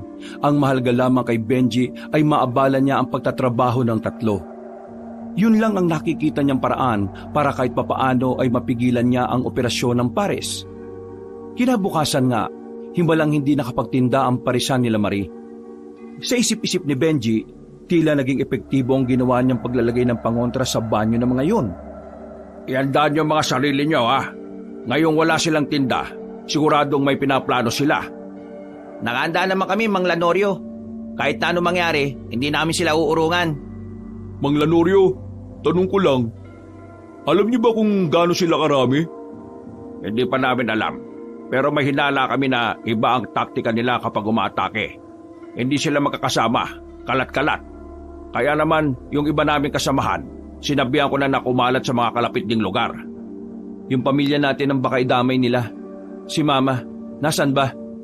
Kapag ganito ang sitwasyon, napunta na ang mama mo sa kapatid niya sa kabila. Kayong dalawa, nasaan ang pamilya niyo? Hindi pa rin sila nakakauwi eh. Alam na nila gagawin nila. Napaliwanag ko na rin sa kanilang sitwasyon. Mabuti naman kung ganon. Di, makakapaganda na tayo ng walang iisipin na iba. Ano bang gagawin natin ngayon pa? Pupunta tayo sa Parisan. Mag-aabang tayo kung may darating na aswang doon. Umalis na rin kagad sila ng bakuran nila Benji. Malakas ang loob nilang maglakad sa kalsada ngayon dahil kasama na nila si Mang Lanorio. Sa pagkakataong ito, dumating sila roon at tahimik ang parisan. Mukhang hindi talaga yung pinuntahan ng tatlong babae ngayong araw. Makalat pa rin sa labas. Papasukin natin ang loob. Marahan silang lumapit. Maingat ang bawat takbang nila nang hindi man lang nakakagawa ng kahit na anong ingay. Narating nila ang bintana. Sinira nila ulit yon at saka nakapasok ng walang kahirap-hirap. Hinalugog nila ang parisan. Lahat ng lalagyan ay tiningnan nila. Hindi rin nila pinalampas ang drum. Pero wala nang laman yon. Mawawala na sana sila ng pag-asa nang meron silang makitang sako na nakatabi sa bandang sulok. Nang galawin nila ang sako, sakalang umalingasaw ang amoy. Pagsilip nila, mga buto ng tao ang naroroon. Mga bungo na parang sariwa pa lang. Meron na naman silang dinalang tao, pero hindi siguro dito sa atin. Alam nilang nagiging mainit na sila sa atin eh. Kailangan natin malaman kung anong klaseng aswang sila para maumpisa na rin natin kung paano sila pupuksain. Sige pa, maghalugog pa kayo dyan. Kapag may nakita kayong kakaiba, sabihin nyo kaagad sa akin. Ipinagpatuloy lang nila ang kanilang ginagawa. Halos magulo na nila ang mga gamit sa loob. Pero wala na silang pakialam kung makahalata pa ang babaeng naroroon. ang mga babaeng naroroon. Wala silang nakitang kung ano. Talagang nilimas nila Marie ang mga ebidensya na maaaring makuha. Kaya ang ginawa na lamang ni Mang Lanorio, nilagyan niya ng malakas na pangontra ang parisan para hindi na to magamit pa. Palabas na sana sila ng parisan nang maramdaman nilang may dumating sa labas. Naalarma ang apat.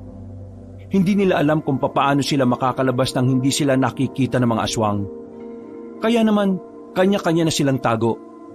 Ilang sandali lang, agad nang nagbukas ang pintuan.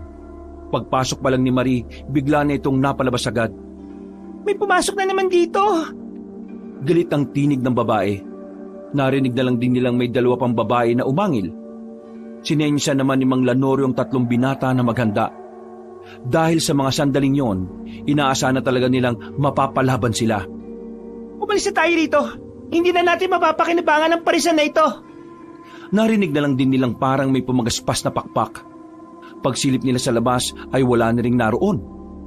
Nakahinga na maluwag sila Benji. Hindi naman na nila sinayang ang oras para makaalis na rin. Mula nang lagyan nila ng pangontra ang parisan na yon, wala na ring naging operasyon ng parisan nila Marie. Maraming kalalakihan ng lalungkot dahil hindi na nila nakikita ang 3 magagandang babae. Buong akala nila ay hindi na magpapatuloy ang parisan na yon. Pero nagulat na lamang sila nang malaman na hindi lang pala ang parisan nila Marie ang meron. Sa impormasyong nakaabot sa kanila, meron din parisan sila Marie sa iba't ibang parte ng kanilang probinsya. Karamihan matatagpuan talaga sa kagubatan ng mga parisan nila. 4 na araw pa lang ang nakalipas, pero napakarami nang nangyari. Lalong kumalat ang usap-usapan na nangunguha na naman ng mga tao ang mga aswang. Hindi na sa kanilang lugar, pero talamak yon sa ibang mga barangay. Dahil dito, nakataas na ang pagiging alerto ng mga albularyo sa iba't ibang samahan. Ano ngayon ang gagawin niyo? Napalayas niyo nga rito sa atin. Nasa ibang mga lugar pala lumipat. Ano pa ba? E di tutugisin namin ang mga hinayupak na yon. Sige, mag-iingat kayo. O ikaw Benji, alalayan mo tong papa mo. Matanda na to. Baka mamaya rayumahin habang nakikipaglaban to. Anong akala mo sa akin, Gurang? Matanda ka naman na talaga Ano bang akala mo sa sarili mo? Ay nako, yan na naman kayo sa edad nyo. Mamaya na nga yan. Nag-iisip kami kung anong gagawin. Sige, bahala na kayo sa mga buhay ninyo. Pupunta na ako sa kapatid ko at may gagawin kami. Naglakad na palabas sa matandang babae at dala pa nito ang ilang gulay na nakalagay sa malaking plastik. Bumuntong hininga na lamang din si Benji. Kahit hindi man siya dapat ang problemado, sumasakit na rin ang ulo niya. Magsasalita pa sana si Benji nung gabing yon nang biglang dumating si Almar. Humahangos na pumasok ng kanilang bakuran ng binata. Hingal na hingal at kitang-kita nila ang pagkabahala sa mukha nito. Yung ano? Yung ano? Yung ano nga kasi? Para ka naman timang Kumalma ka nga. Ano ba yun? Yung mga aswang. Meron na naman silang kinuha. Sa tapat pa mismo ng bahay namin. 3. Kailangan natin silang iligtas. Dinampot na agad nila ang kanilang mga sandata.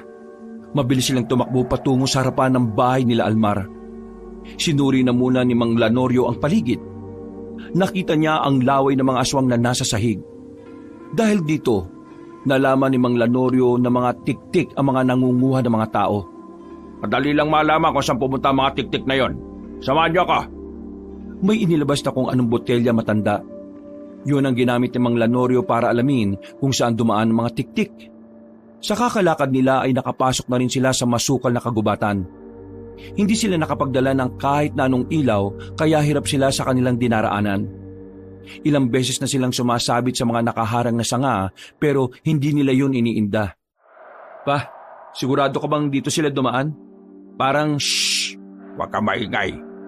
Nang marinig na nila ang nagsisigawan ng mga tao, dito na nila mas binilisan ang paglapit sa mga yun.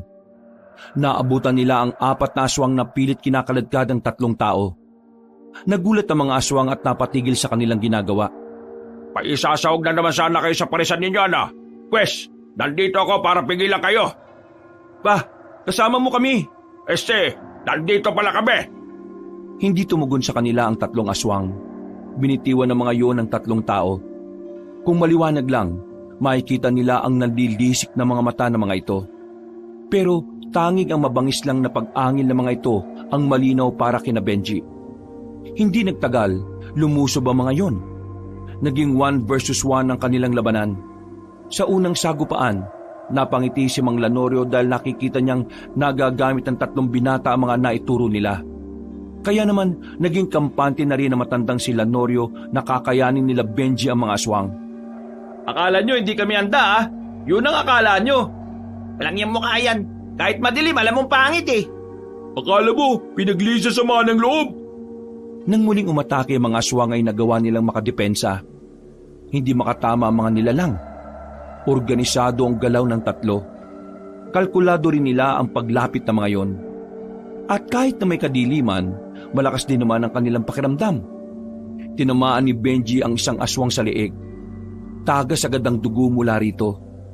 Nang dahil doon, napatigil na muna ang mga aswang. Para bang bigla na lamang nabahala ang mga yon. Sabihin nyo sa boss nyo, tutugisin namin kayo lahat. Gigil na umalis na lamang ang 4 na aswang, habang ang 3 biyag naman na tao ay agad ring tumakbo palayo. Dapat hindi na natin sila pinatakas eh. Makakapaganda pa sila eh. Tama na rin ang ginawa ni Mang Lanorio. Para na rin maalarma ang mga aswang. Mababahala sila kaya matitigil muna malamang ang mga parisan nila. Sang-ayon ako dun. Gusto ko pa sanang maglibot-libot pero hindi tayo pwedeng lumakad ng tayo lang. Kaya babalik na muna tayo. Ang mahalaga naman nailigtas natin yung 3 tao. Nakabalik sila sa kanilang baryo. Gising na gising naman ang mga tao nang ibalita ng 3 nakaligtas ang nangyari. Kinabukasan, naging kilala ang pangalan nila Mang Lanorio at kahit madilim, nakilala pala sila ng mga tinulungan nila. Dahil doon, marami na ang umasa sa kanila at natuwa. Hindi sanay si Benji na kapag lumalabas siya, binabati siya ng mga taong hindi naman siya pinapansin noon. Habang nag-aalmusal, hindi maiwasang maging masigla ng 3 binata. Ganito pala ang pakiramdam pag pinupuri, no? Pakiramdam nila, tayong tagapagligtas nila eh. Andyan talaga. Kaya dapat mas mabuhayan pa tayo ng loob. Dahil meron ng mga taong umaasa sa atin. Pagkatapos yung magalmusal, dadaan tayo sa kampo. Kukuha tayo ng mga bagong sandata natin. Hindi pa rin ako makapaniwala na nangyayari ang lahat ng ito.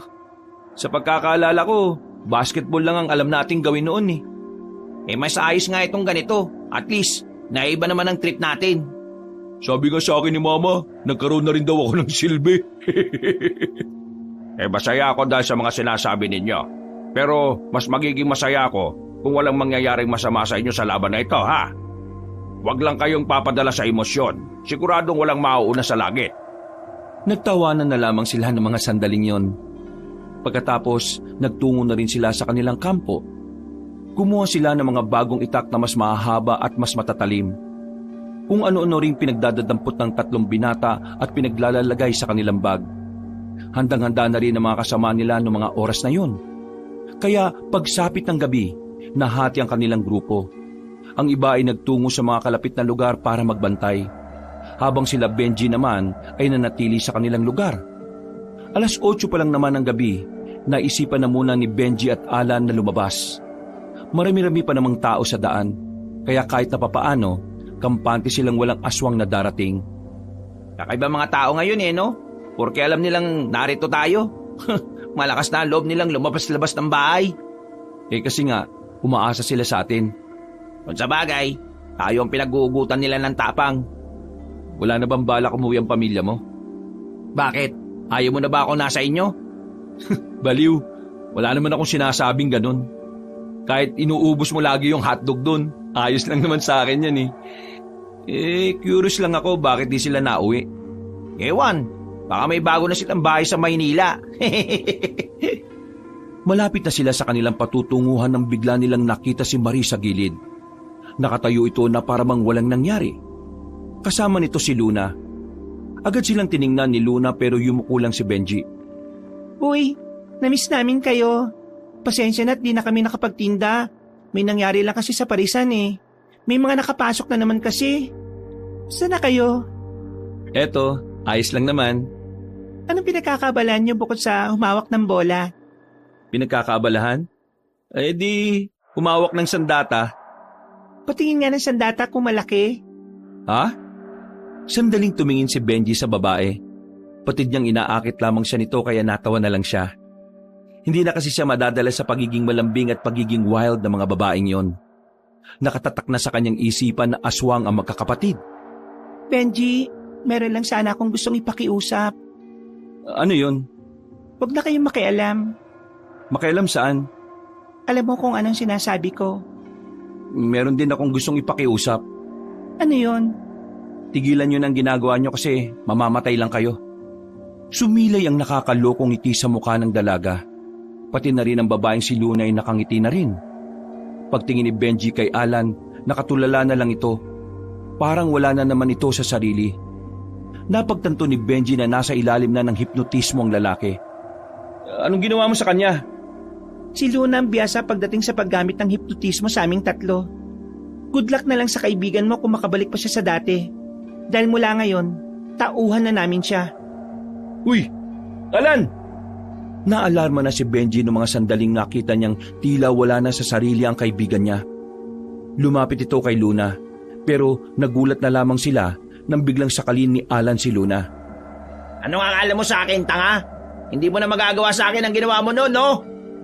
Malakas na inalis ni Luna ang kamay ni Alan.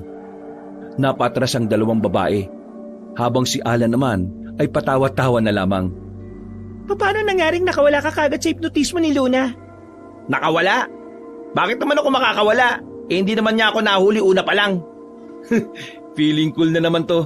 Ano bang sinasabi mo? Ang sabi ni Mang Lanorio, ako lang daw ang hinihipnotize nito dahil sa ating tatlo ni Almar. Ako lang ang mahina utak. Ako madaling kontrolin. Masakit pero totoo. Kaya tinanggap ko yun at binigyan niya ako ng kwintas na kokontra sa trip ni Luna. Walang iya talaga matandang yun. Hoy, magdaan-daan ka sa pananalita mo ha. Tatay ko yun. Palibhasa, mukha kang walang tatay eh. Magbabago na sana ng anyo ang dalawang babae pero hindi nila nagawa dahil marami pa ring tao. Kaya naman naisipan na lamang ng dalawa na tumakas. Pero hinawakan bigla ni Benji sa kamay si Marie. Mahigpit ang pagkakahawak niya kaya hindi ito agad umalis. Bitiwan mo ko. Hindi kita mahal. Anong pinagsasabi mo? Napatingin ang mga tao sa kanila. Nagmukha tuloy silang nananakit ng babae noong mga sandaling yon. Kaya naman, hindi na natiis ni Benji na ipaalam din sa mga tao ang tunay na kulay ng dalawang babaeng yon. Etong dalawang ito! Sila ang dalawang babae na nasa bagong parisan! Mga aswang sila! Malakas na inalis ni Marie ang kamay ni Benji. Kaya ang hinawakan na lamang ni Benji ang damit nito. Sa pagpupumiglas ng babae, nasira ang damit at ang tanging suot na lamang ni Marie ay ang bra at panty nito. Napanganga si Benji. Maging siya ay natigilan din at hindi alam ang gagawin. Nakatulala siya kay Marie. Kaya naman sinampal siya ni Alan para matauhan. Hindi nga ako nahipnotismo ni Luna. Nahipnotismo ka naman ng dibdib. Nakalis na ang dalawang babae dahil doon. Nakaramdam ng inis si Benji noong mga sandaling yun. Hindi niya rin kasi inaasahan na gano'n ang mangyayari. Alam ko na ang pwede maging kahinaan natin. Ano? Ang mga katawan nila. Ikaw lang. Damay mo pa kami. Tara na. Kailangan malaman to ng papa mo. Hindi na sila tumuloy sa kanilang pupuntahan. Agad naman silang umuwi at binalita kina Mang Lanorio ang nangyari. Gigil na gigil si Benji na habulin ng dalawa noong mga sandaling yon. Pero sabi ni Mang Lanorio ay maaring bitag lang ang ginawa ni Marie at Luna. Kaya nagdesisyon silang manatili na muna sa kanilang kinalalagyan. Kailangan nating sanayin ang mga sarili nyo sa mga hindi inaasahang pagkakataon. Kagaya na lang po ng alin. Naglatag si Mang Lanorio ng maraming magasin. Larawan nyo ng mga babaeng walang saplot kahit isa. Para saan to pa? Dahil sa kinuwento nyong nangyari ngayon, masasabi kong tama ka, Benji. Yan ang magiging kahinaan ninyo. Tingnan nyo mga magasin na yan hanggang kinabukasan ng umaga. Walang matutulog, walang magsasarili. Kailangan nyo masanay. Kapag naintindihan nyo na ang katawan ng isang babae ay hindi material na pagpapantasyahan, kundi isang sining ng likha ng Diyos. Doon nyo na maiwasan ng tukso sa oras na ipakita ng mga babaeng yun ang katawan nila. Bakit nyo ito kailangan gawin? Dahil kayo ang magiging alalay ko sa laban. Kapag kayo nawala sa tabi ko, mahirapan akong asikasuhin kayo. Maabala rin ako. Ang gagandang babae nito ah. Siguradong mahirapan si Benji at Almar. Uy, kapal na mukha mo. Sino kaya itong nahuli ng nanay na may larawan ng bolster sa notebook? Hindi ako yun oh. Pinsan ko yun. Ikaw yun. Alam mo, di ko alam ha. O sige na, tama na yan. Intindi natin itong pinagagawa ni Papa. Kailangan natin magseryoso. Isipin nyo na lang na tumitingin lang kayo sa isang obra maestra na hindi nyo pwedeng bastusin dahil ang lumikha ng mga yan ang Diyos. Tumangon na lamang si Benji. Pumasok na rin sila sa loob. Nauna nang nakatulog si Mang Lanorio. Habang ang tatlong lalaki gising pa rin sa silid ni Benji. Abalang-abala silang tinitingnan ng mga hubutubad na larawan sa magasin. Nasa isang pahina pa lang si Benji, pero pinagpapawisan na siya. Ganon din ang lalaking si Almar. Habang si Alan naman, parang normal na lang sa kanya ang mga bagay na yon. Hanip si Alan ah. Parang hindi man lang tinatablan. Ganyan siguro talaga kapag dati ng kolektor ng ganyang magasin, no? Kapal na mukha mo. Sadyang mahilig lang ako sa art na nilikha ng Diyos. Lukuhin mo, lelang mo. Wala ka maluloko dito, no? Pwede ba manahimik na muna kayo? Nako-concentrate yung tao eh. Nakipit balikat na lamang ang dalawa, habang si Benji naman ay pinagpatuloy na lang din ang ginagawa. Hindi pa rin maalis-alis sa isipan niya ang senaryo nila ni Marie. Sa buong buhay niya kasi, yun ang unang pagkakataon na nangyari yun sa kanya. Nakakakita na rin naman siya ng babaeng nakabra sa ilog, pero iba ang dating sa kanya ni Marie. Mas nangibabaw sa kanya ang kanyang pagnanasa kaysa sa ideyang kailangan niya itong paslangin dahil ito'y isang aswang. Bumuntong hininga na lamang ang lalaki saka pumikit ng ilang segundo. Inabot na sila ng kinaumagahan kakatingin sa mga larawan ng babae. Nang magising na si Mang Lanorio, saka naman sila nakatulog. Matagumpay nilang natapos ang oras nang walang nagpupunta ng banyo. Hapon na nang gisingin sila ng matandang lalaki. Gising. Kumusta pakiramdam? Wala naman. Parang normal lang. Itong si Benji, ang init ng katawan. Parang lalagnatin. Kaya nga po eh. Halatang ano? Ano bang gagawin natin ngayong hapon? Ano pa? Di magbabantay sa lugar natin. Mag-iikot-ikot tayo ngayon. Huminga ng malalim si Benji. Medyo masama kasi talaga ang pakiramdam niya. Pero sasama pa rin siya sa lakad nila. Maya-maya lang matapos nilang magmeryenda, sinimulan na rin nila ang paglalakad. Kada bahay ay nilalapitan nila at tinatanong. Sinusuri na maayos. Kapag nasisiguro nilang wala ng aswang doon, binibigyan nila yon ng pangsabit sa pinto. Isang uri ng proteksyon sa mga aswang. Nang maikot na rin nila ang buong lugar nila, nakaramdam na rin ng pagod ang apat. Pansamantala na muna silang tumigil sa gilid ng tindahan ng tinapay. Habang nagpapahinga, isang matandang lalaki ang nakita nilang dumating. Maayos ang postura ng lalaki. Unang tingin pa lang, parang mayaman na ito. Pwede ba magtanong mga makikisig na lalaki? Hindi kami makisig pare, pero ano bang itatanong mo? Ilaw ka ba? Ilaw? Ang pinagsasabi nito. Pero bakit? Kasi, ang sarap mong patayin sa gabi. Naglakad na rin palayo ang matandang yon. Wala na itong sinabi kundi yun lang. Bagay na nag-iwan ng kaunting pagtataka sa kanila at kawirduhan. Ilaw? Masarap patayin sa gabi. Tama naman, di ba? Sa gabi pinapatay rin ng ilaw kapag matutulog na. Biglang hinabol ni Benji ng tingin na matanda. Pero laking pagtataka niya nang hindi na niya agad yun nakita. Wala namang kanto na lilikuan kaya isang malaking katanungan kung papaanong nawala agad yon. Bakit nak? Anong problema? Hindi niyo ba naintindihan ang sinabi niya? Naintindihan. Tungkol sa ilaw lang naman yun eh. Hindi. Pick-up line ang tawag doon. Tama. Pick-up line nga. May ibang ibig sabihin ng matandang yon. Ano naman? Sinasabi niyang papatayin ka niya mamayang gabi pa. Aswang ang matandang yon. Tingnan niyo, nawala ka agad. Aswang? Bakit hindi ko naramdaman yon? Mang Lanorio, diba sabi sa amin nung nagturo sa amin? May mga ganun talagang aswang, hindi mo mararamdaman. Tara, bilis, hanapin natin. Nagmamadali silang makalis ng tindahang yon. Pero bigo na silang makita pa ang matanda. Namukuan naman nila, pero wala na itong iniwan na bakas. Baka umalis na siya. Binigyan niya lang tayo ng babala. Pa, mukhang ikaw ang target nila. Mukhang siya rin ang pinuno eh. Dumaan pa ang ilang oras sa tuluyan nang nanahimik ang paligid. Binigyan na kasi nila ng abiso ang mga tao na hanggat maaari, huwag na munang lalabas. Habang naglalakad patungo sa dulong parte ng kanilang baryo, nakita nilang lumabas sa gilid ng 3 babae. Pinangunahan ito ng babaeng si Marie. At sa puntong yon, nag-init agad ang katawan ni Benji nang makita ang suot ng mga yon. Halos mga walang suot. Bra at panty na lang ang suot nito. Uy, magtino ka Benji ha. Yung ginawa natin kagabi, alalahanin mo. Isipin mo lang yan sining ng Diyos yung mga nakikita mo. Tumango-tango na lang siya ng ilang beses. Huminga siya ng malalim para kumuha ng lakas ng loob. Kailangan niyang labanan ng pagnanasa na kanyang nararamdaman. Kayo pala ang magagandang babae na sinasabi nitong mga binatang ito. Saan ba kayo galing ha? Nag-swimming ba kayo ang lamig-lamig? Huwag mo kaming kausapin na parang magkakilala tayong dalawa. Hindi ka namin close. Nandito ba kayo para pigilan kaming hanapin ang matandang pinuno nyo? Hindi nyo siya malalapitan.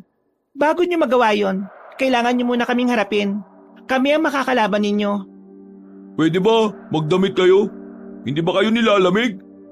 Glenda, Luna, ihanda nyo mga sarili nyo. Kailangan nating iligpit ang mga lalaking yan. Humaba na ang kuko ng mga babae. Nagbago na rin ng kaunti ang mukha ng mga yon. Pero ang katawan nanatili pa rin mainit sa mata ni Benji. Hindi nagtagal, lumusob na rin ang 3 babae sa kanila. Napatulala lang si Benji sa gilid, habang sila Mang Lanorio naman ang kusang humarap sa mga aswang na yon. Diyos ko, kumilos ka naman dyan anak. Mapapahama ka dyan, Buwang! Galaw-galaw! Pumikit sandali si Benji at sa pagdilat niya, buo na ang kanyang loob. Handang-handa na siyang harapin ang babaeng si Marie. Hawak niya ang mahaba at bagong itak. Kumikislap pa ang talim nito dahil sa liwanag na tumatama. Kakayanin kita, Marie! Kakayanin kita! Sigurado ka ba? Baka bigla ka nalang lumuhod mamaya sa harapan ko. Lumundag ang babaeng si Marie patungo sa kanya. Kinakalmot-kalmot siya nito at patuloy niya naman itong iniilagan. Nakatingin lang siya sa mukha ni Marie para hindi siya maakit. Nang makakuha ng tamang pagkakataon, nahagip niya ang babae sa braso. Agad na dumaloy ang dugo mula roon. Mahusay ka pala, Benji. Ganyan ang gusto ko sa mga lalaki. Mauhusay. Gumapang ang dalaga at tumalon ng mataas. Pumaibabaw ito kay Benji. Nang maramdaman niyang gumagalaw-galaw ang dalaga, tila nawala na naman sa wisyo ang lalaki. Ito lang pala ang katapat mo eh.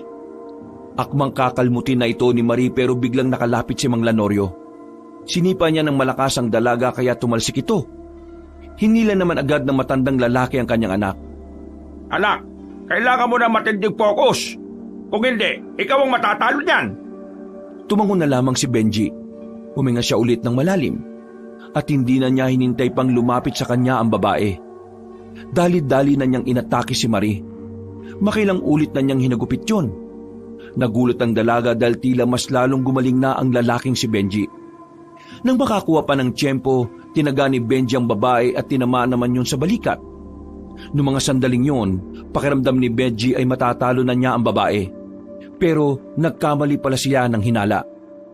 Nagulat silang lahat, lalo na si Benji, nang alisin na ng dalaga ang bra nito. Dahil dito, parang masisiraan na ng ulo ang binatang si Benji. Tuluyan na itong nawala sa wisyo. Sinamantala na yun ang babaeng si Marie. Kinalmot niya si Benji. Kahit nakailag siya ng bahagya, naramdaman niya pa rin ang hapdi. Bakit? Hindi mo ba ito nagugustuhan? Pambira si Benji. Parang nabubuang na. Nilapitan agad ni Mang Lanorio ang kanyang anak. Sinampal niya ito ng malakas ng 3 beses. Sa lakas ng sampal, dumugo pa ang labi. Maging si Marie ay hindi niya rin inaasahan yon. Magising ka sa katotohanan. Mamamatay kang walang naitutulong. Natauhan na naman si Benji. Nakaramdam ng galit ang binata. Inis na inis siya nang lumapit siya kay Marie. Sa puntong ito, wala nang pakialam si Benji. Kahit ingudngud pa siya sa dibdib nito dahil sa wakas nakuha na rin niya ang tamang focus. Tinamaan niya sa tagiliran si Marie, habang si Glenda at Luna naman nagiging tagilid na rin sa laban na yon. Kaunti na lang, todas na mga ito. Tara na, tapusin na natin ang mga hubaderang ito. Pumorma na silang apat. Nang sila naman ang lumusob, si Marie lang ang nakailag, habang ang dalawang babaeng si Glenda at Luna natuluyan na sila ng dalawa. Galit na galit si Marie sa mga sandaling yon, pero wala itong magawa kundi ang umalis na lamang at magsumbong. Napatay man nila ang dalawang babaeng aswang, hindi pa rin sila pwedeng makampante dahil hanggat nabubuhay si Marie at ang matandang hinahanap nila, hindi pa rin mapayapa ang kanilang isipan at ang kanilang lugar. Kinuha nila ang bangkay ng dalawang babaeng aswang at tinatid sa barangay. Sa mismong gabi din na yon, lumabas ang mga tao para saksihan ang pagsunog ng katawan ng dalawang aswang. Nagdidiwang agad ang mga tao, pero sila Benji, tahimik lang sila sa gilid. Pasensya na kanina. Wala yun. Nalabanan mo naman at nanalo naman tayo. Ang malaga, pinakita mong kaya mong lagpasan ng pagnanasa mo. Napalingon silang lahat sa bubungan ng barangay nang makita nila ang isang matanda at isang babae na naroon. Naalarma na ang mga tao nang mapagtantong ang dalawang yon ay mga aswang. Si Marie ang babae, kasama nito ang matandang lalaki. Nasa kanilang palagay, yon ay ang pinuno ng mga aswang. Well, kagaya ng inaasahan ko, mababaw ang kaligayahan ng mga tao. Nakapatay lang nagdiwang na. Mga ignorante! Ikaw ba ang amo ng 3 babaeng kalaban namin? Oo, hindi lang basta amo. Ako rin ang may-ari ng parisan na sinira ninyo. Ikaw pala ang pasimulo ng lahat ng ito Lintik ka pala kung ganon. Wala ka bang pambili ng karne ng baboy o baka? Bakit karne ng taong ginagamit mo? Mas malinamnam kasi ang karne ng tao. Human meat is so delicious. Walang iyang matanda to, pa-English pa eh. Bumaba ang matandang si Demetrio. Inihanda naman nila Benji ang kanilang sarili. Alam nila sa mga sandaling yon, magsisimula na naman ang labanan. Alam niyo bang nanggigigil ako sa mga mukha ninyo? Dahil kayo, sinira niyo ang negosyo ko. Wala kaming pakialam kahit na mukha mo pang masira. Hindi na nagsayang ng oras sa matandang aswang. Bigla-bigla na lamang itong nagbago ng anyo. Pumangit ang mukha nito at humaba ang buhok. Nanlalaki ang mga mata ni Mang Lanorio. Ngayon lang kasi siya nakakita ng lalaking kubot na aswang. Gumala ang mahaba at makakapal na hibla ng buhok ni Mang Demetrio. Noong mga sandaling yon, alam na nilang mahihirapan sila sa laban. Kaya naman, naghiwa-hiwalay na sila ng pwesto.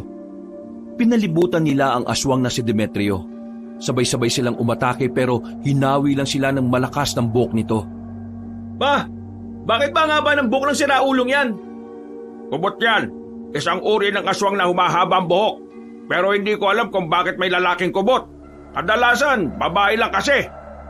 Hindi na naituloy ni Mang Lanorio ang kanyang sasabihin nang pumulupot sa katawan nito ang hibla ng buhok ni Demetrio.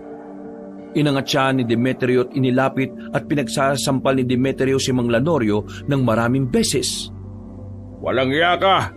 Ikaw ang pasimulo ng lahat ng yan Ayan, sampal ka ngayon. Mga pre, bilis! Agad na tumakbo ang 3 lalaki patungo kay Mang Demetrio.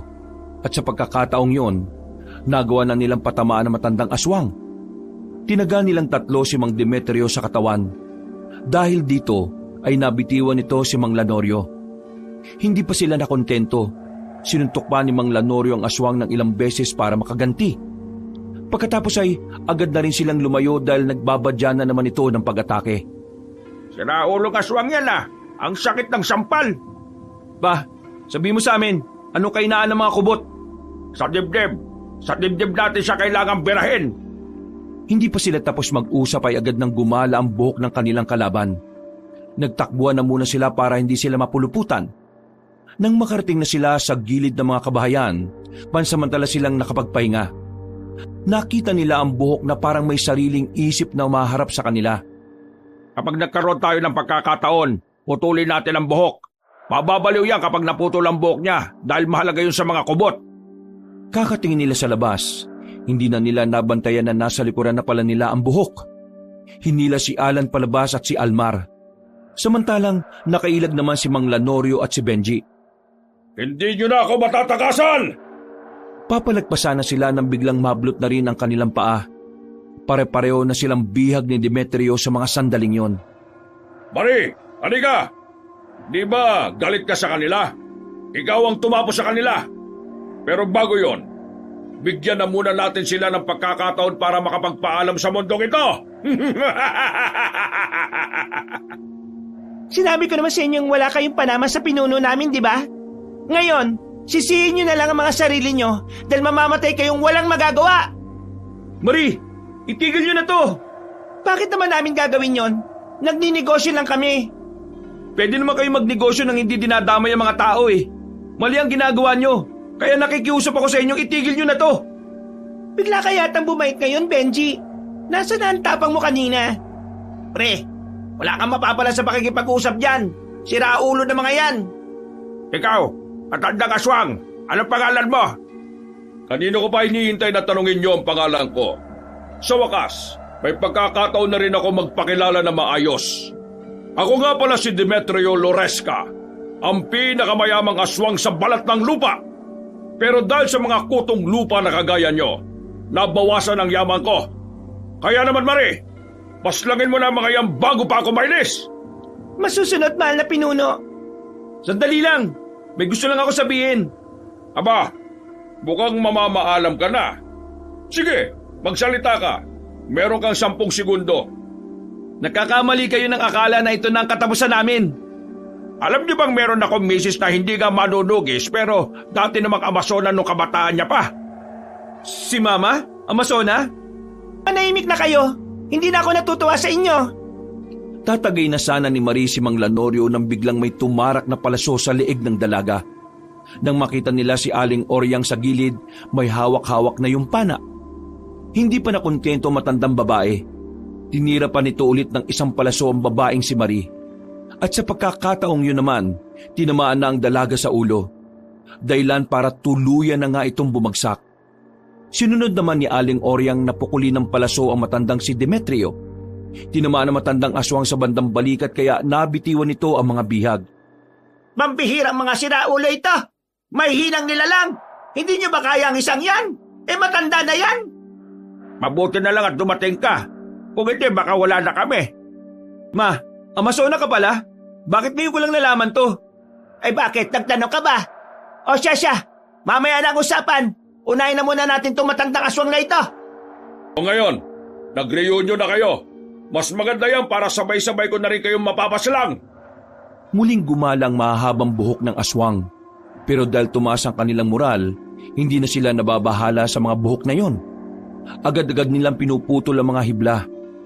Magaling ang ginawa nilang pag-atake kaya hindi agad nakapaganda si Demetrio.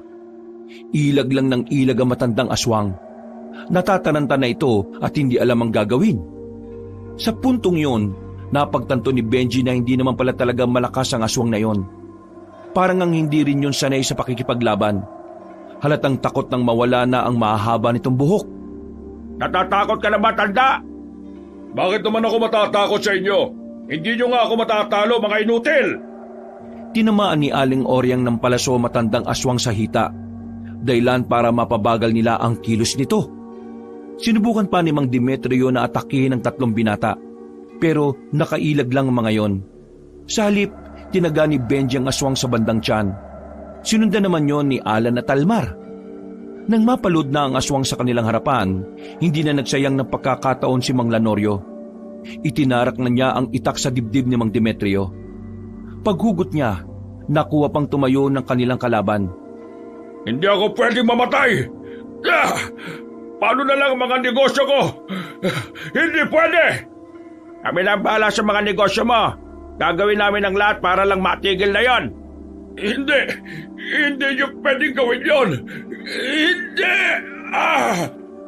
Tuluyan ang bumagsak ang matandang si Demetrio. Ilang segundo lang ang nakalipas, nalagutan na rin ito ng hininga. Noong mga sandaling yon, ay nakahinga na rin sila ng maluwag. Diyos ko naman talagang buhay to. Kung hindi ba talaga ako dumating hindi ba ito matatapos? Kaya ka nagpapasalamat ako sa iyo eh. Alam nyo, kung hindi nyo na itatanong, nung araw, itong mama mo, Benji, siya ang tumutulong sa akin kapag may ganitong problema. Mamaya nyo na sabay kwento. Pambira. Parang hindi ko talaga kayo kilala eh. Baka naman sa susunod na araw mabalitaan ko na lang na itong si Mama isa palang birador sa Maynila ah. Ang mahalaga naman sa ngayon, natapos na natin ang problema.